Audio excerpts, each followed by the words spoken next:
بسم اللہ الرحمن الرحیم۔ السلام علیکم۔ یہ national audio library for the blind کی آواز ہے۔ آپ سن رہے ہیں حضرت مولانا جلال الدین رومی رحمۃ اللہ علیہ کی حکایات پر مبنی کتاب حکایات رومی۔ اسے آپ کے لیے پڑھ رہی ہیں فرحان ناز۔ حکایات رومی، صفحہ نمبر 80، حکایت نمبر 10، بلقیس کے نام پیغام۔ حضرت سلیمان علیہ السلام نے ملکہ بلقیس کو دعوت اسلام دینے کے لیے ایک قاصد کے ہاتھ پیغام بھیجا۔ اللہ کے نام سے ابتدا ہے جو بڑا مہربان اور رحم کرنے والا ہے۔ اے بلقیس، مالک الملک کے ساتھ تعلق پیدا کر اور دریائے حق کے کنارے پر رضائے الہی کے موتی چن لے۔ تیری بہنیں جو ایمان لا چکی ہیں شرف تعلق کی برکت سے آسمان روشن پر مقیم ہے، یعنی قرب اعلیٰ سے مشرف ہے۔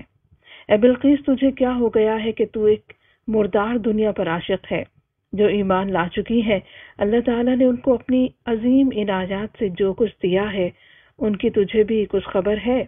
اے بلقیس، آ کر دولت باطنی دیکھ اور اس سے ہمیشہ پھل کھاتی رہ۔ بحر جود و سخا میں آ اور بے سرمایہ کے نفع حاصل کر۔ ہمارے پاس سرمایہ عبادات بھی اپنا نہیں ہے، سب فضل الہی اور توفیقات الہیہ کا ثمر ہے۔ تیری مومنات بہنیں سب عیش ایمانی سے لطف اٹھا رہی ہیں اور تو دنیا کا رنج و غم کب تک برداشت کرتی رہے گی؟ ملک سبا سے بیزار ہو کر سعادت کی ساتھی ہو جا۔ تو خوشی سے مثل اس فقیر کے ڈھول بجا رہی ہے جس نے اپنی تنگ دستی کے باوجود ڈھول بجانا شروع کیا اور کہا کہ میں کوڑیوں کا بادشاہ اور رئیس ہوں۔ تو کیا اس فقیر کو اس شور و غل سے کوئی بادشاہ سمجھ لے گا؟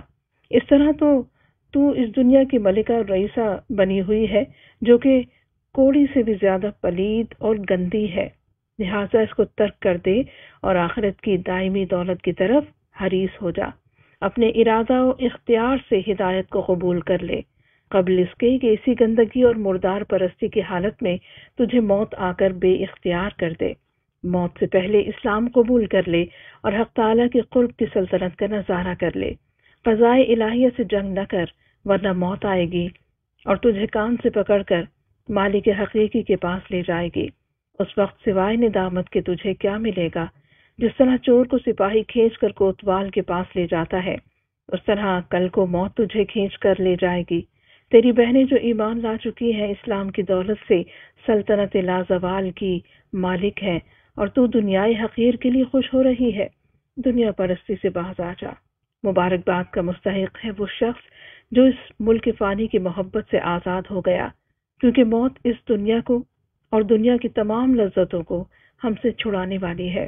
وہی شخص اچھا ہے جو اس بے وفا کو منہ ہی نہ لگائے، بس بقدر ضرورت اس سے واسطہ رکھے لیکن دل سے دور رکھے، اور دولت اخروی میں ہمہ تن اور ہمہ وقت مصروف رہے۔ اے بلقیس، آ اور دین کے سلاطین کی سلطنت لازوال کا مشاہدہ کر۔ آسمان پر بے بالوں پر کے خورشید اور بدر و ہلال کی طرح طواف کرتے رہو۔ اے لوگو، اللہ کی محبت سیکھو اور عرش والے سے رابطہ کر کے پستی سے نکل کر فلک پر مثل سورج اور چاند کے روشن ہو جاؤ۔ ایمان لانے کی برکت سے تو ہر وقت اپنی ذات کے اندر مستقل سلطنت و لشکر اور تخت شاہی کا مشاہدہ کرے گی، کیونکہ سلاطین کو تخت و تاج کی بھیک دینے والا تیرے قلب پر اپنے لطف و کرم کے ساتھ سایہ فگن ہوگا۔ اے وہ جان جو اللہ تعالیٰ کی محبت اور قرب اور رضا کی سلطنت لازوال اور دولت غیر فانی سے مالا مال ہو گئی ہے، موت کے وقت تمام چیزیں جدا ہو جائیں گی، لیکن تو اپنی ذات سے کیسے الگ ہوگا؟ قرب باطنی جو تیری ذات میں داخل تھی اس کو تیری روح اپنے ساتھ لے کر خدا کے حضور روبرو حاضر ہوگی۔ تیرا ملک و مال تیری عین ذات ہے۔ درس حیات، دنیا حاصل کرنا کوئی برائی نہیں، لیکن جب دنیا کو آخرت پر ترجیح دی جائے تو پھر سراسر خسارہ ہی خسارہ ہے۔